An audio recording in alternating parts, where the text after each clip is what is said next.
Welcome to Needham School Spotlight. I'm Dan Goodycan, Superintendent of Schools. I'm at the Hillside Elementary School today with Principal Mike Kaskak.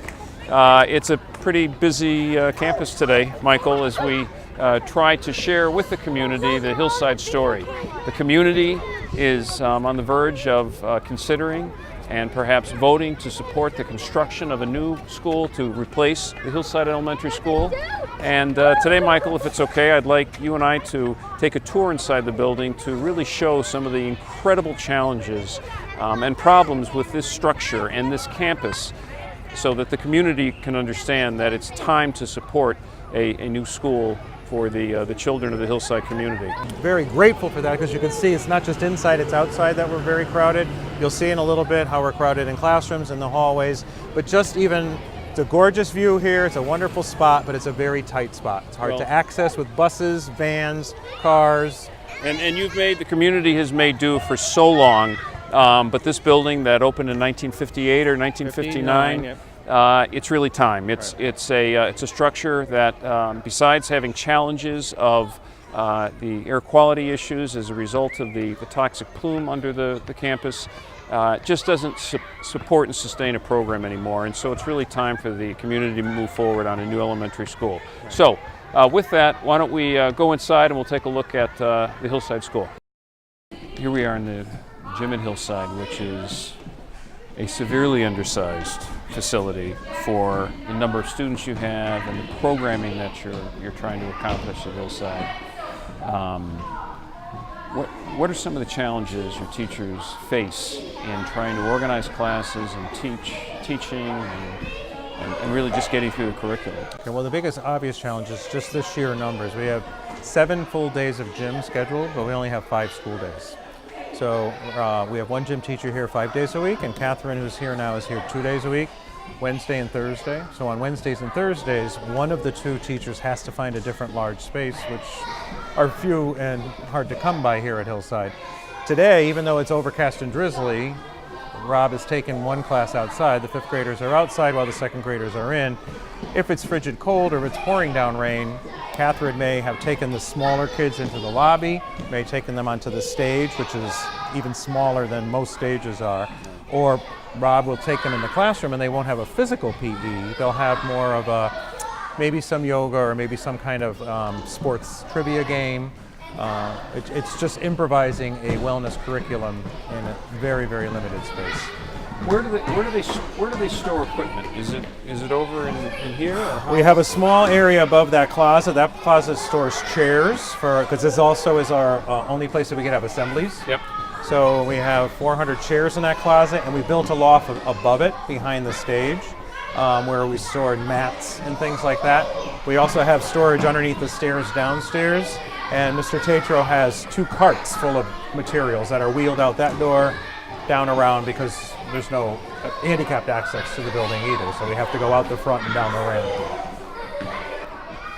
It just when I think about the programming that we aspire to do in Needham and the physical education and wellness and physical activity, I know is very important to you, and I think, like you, I believe that activity really helps kids think and get through their day, and yet here at Hillside it's a constant challenge trying to provide the same level of programming that we do in our other elementary schools. Right. And that's something that is really an issue of equity and a way to really try to make our program appropriate for our kids at Hillside. So we're right now positioned in a hallway really between 2 kindergarten classrooms, but my understanding is this hallway is often used for tutoring and for working with children. Exactly. And it also is storing a lot of equipment. What's this all about? Well, the STEAM program we have in Needham. Science, technology, technology, arts, and math. Exactly. Was our big theme a few years ago. We have a beautiful mural we'd like to take with us to our new school. But we do have a STEAM program like all the other elementary schools. We don't have a space to house it, so we have a fabulous teacher who comes in here on Tuesday afternoon and basically loads up carts for the 1st, 2nd, and 3rd grade program, changes them each time she comes, wheels these out, and she needs to have a couple of sets of carts because we have some classes on the first floor, some classes on the bottom floor, Oh, no right. elevator. Well, so wait a minute, talk about that. So our STEAM teacher houses her equipment here. She picks and chooses and goes out in a cart Right, on this floor. on this floor. On the second floor, She needs to wheel a cart we have out, a parallel program, cart. or she's going outside and Right. wheeling it there because there's no elevator. Exactly. There's no handicap accessibility beyond a ramp at the entrance of the school. Exactly. And this is really the only space we had left for her. We had a small cabinet, but the carts really were instrumental in trying to get the program to the students. Right, right. The teachers that come in here work over on this side, and if you see, So again, where we are is this is between two kindergarten classrooms, right, and we are. This is really a hallway, right, it's a hallway. but what we're using it is for teacher workspace. Right, and the teachers are really resourceful. This is doubles as a teacher workspace after school. So this we have a book binding machine and a stencil machine and storage for all of those materials. And then the kindergarten teachers, ELL teacher, tutors will come in here, and you see this table slides out, and the students will work here or work on the floor. So there's not a bit of space here at Hillside that we don't use one way or another. No, everything is maxed out, and of course, I'm reminded. I think sometimes when our public safety officials come through, they cringe a little bit at how we've organized things, but we have the red tape set up. We try to That's keep right. things beyond the tape. right, so right. we- That's one of the things they've asked us to do to make sure we have a safe egress, and we do. Safety's always first.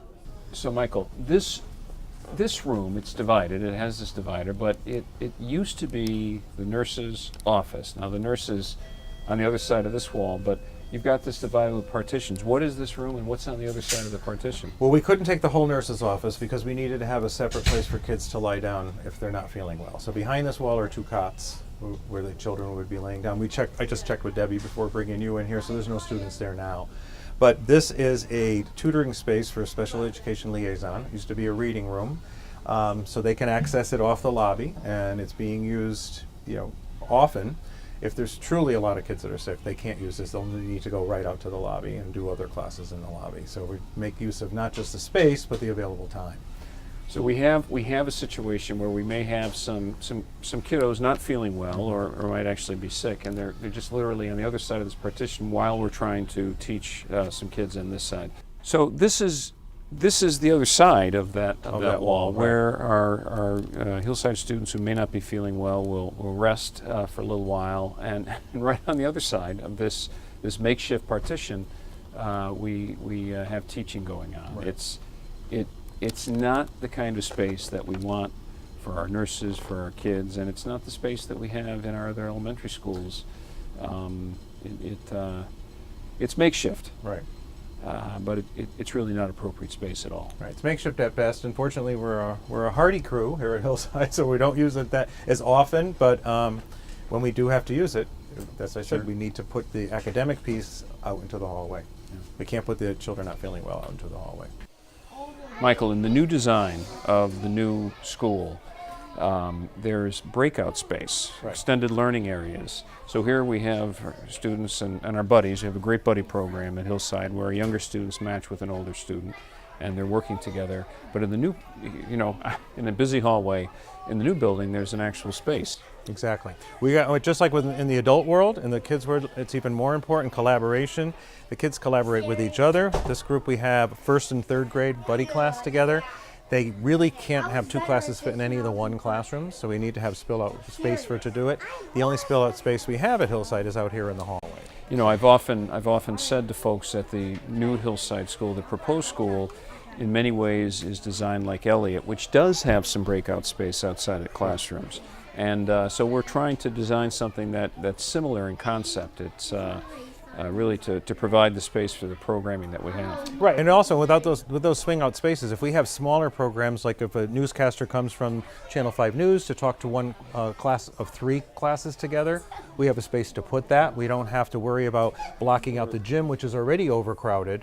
And so we're actually having fewer large assemblies than we really should be having because we can't take more and more space. Well, from if the you wanted gym. to have a grade level breakout and presentation of the Science Center, for example, you could do it Right, that way. or the Science Center coming to show an animal, or Fireman Sean coming to talk to first grade about fire safety. Right.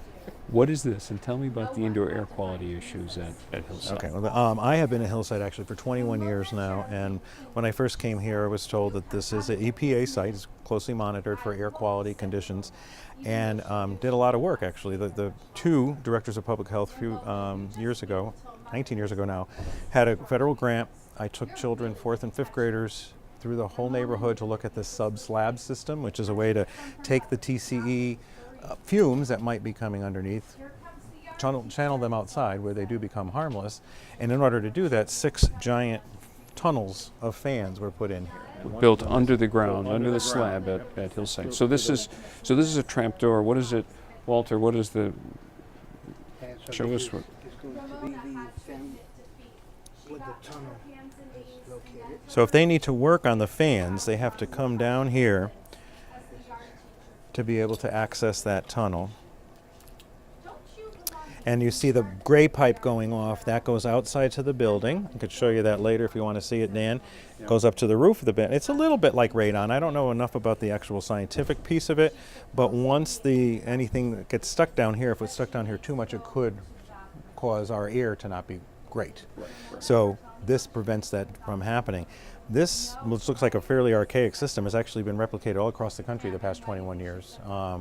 It was actually state of the art when it was done, and it's still working, knock on wood, wonderfully, because, I don't know, Walter, we never had to shut down. No. We have alarms that go off if there's anything wrong with them. We have 3 days to be able to make sure they're up and running. We've never needed the 3 days.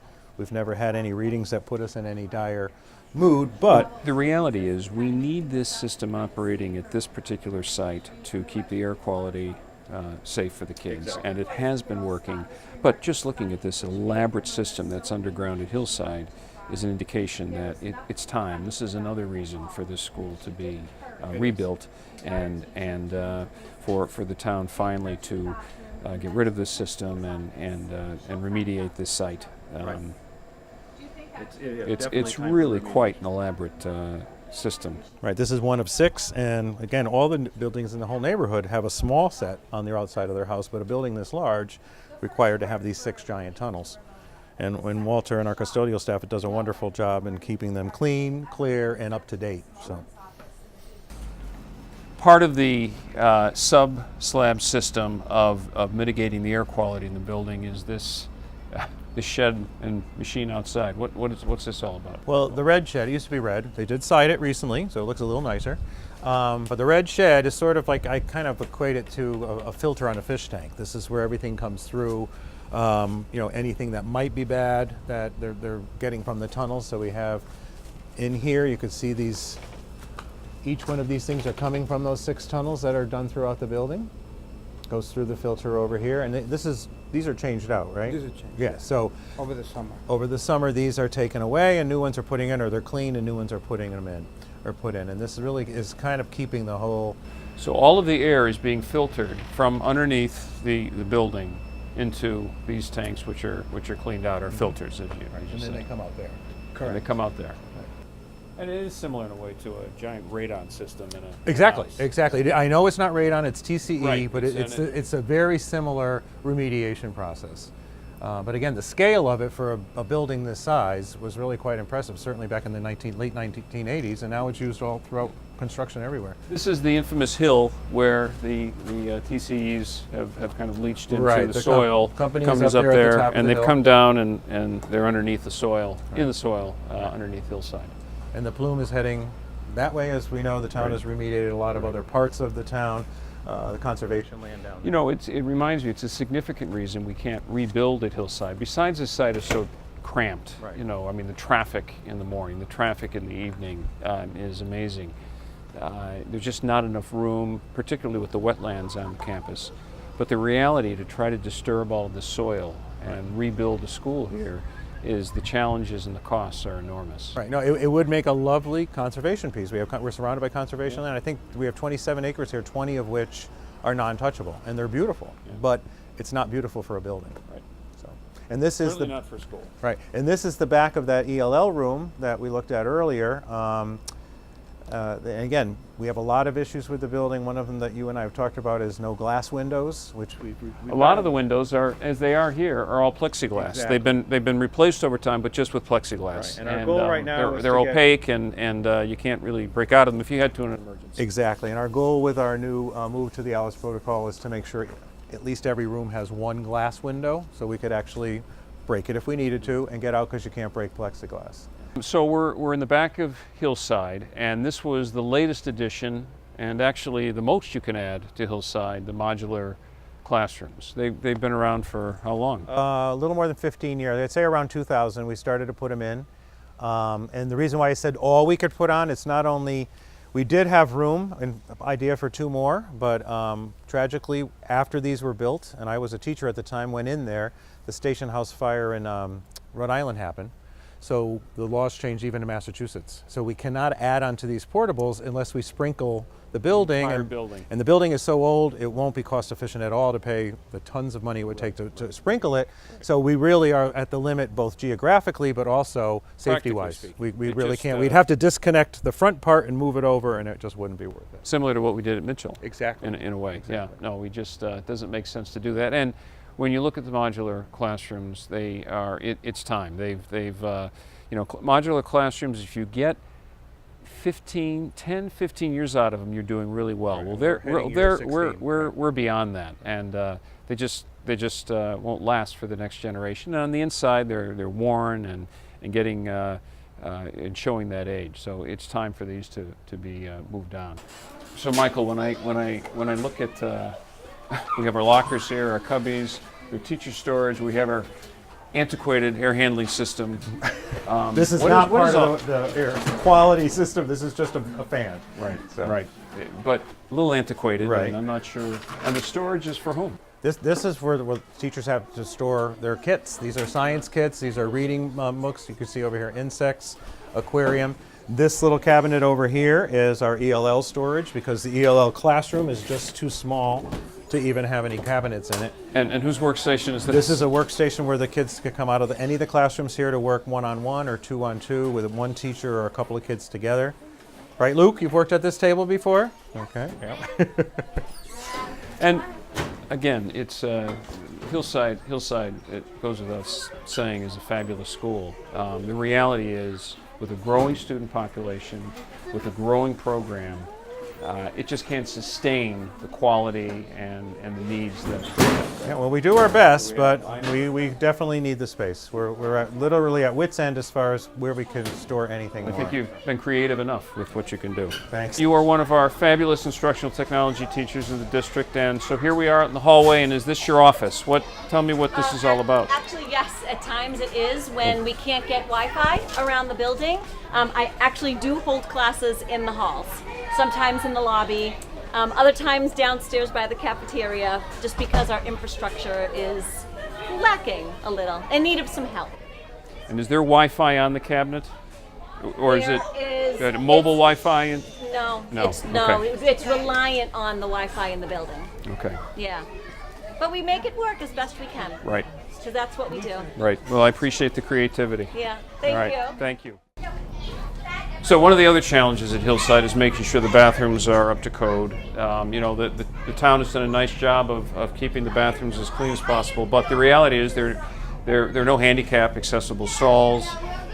It's it's vintage, and it needs to be clearly remodeled and renovated. The conditions, you know, a drain pipe in the middle of the bathroom. These are things that just we shouldn't have in our schools. The most important thing that you mentioned here was the whole vintage part. You know, 21 years ago when I came here, I used to say it was fashionably retro, but that's 21 years now. So even all of that, it's really hard to keep up with the plumbing. It's hard to keep up even though we put new stalls in. You can see the ventilation in here is not the best in the world. The heating system, it's in need of an upgrade overall. It's been great today to tour the Hillside School with Principal Kaskak and meet his teachers and see his students in action. Hillside is a wonderful school community, and despite the challenges, they continue to have children participate in rigorous and exciting and creative programming. But the reality is, it's time. It's time for the community to step forward, as Needham has traditionally done, to support its children and its schools, and really step up and on November 8th go to the polls and make a decision about whether or not it's appropriate and timely to replace this building behind me. I know this community well, and I'm really proud of the support that this community has for its schools. And I hope that you've learned a lot or a little bit more about the Hillside School, and that everyone will come out to vote on November 8th. So, thanks very much.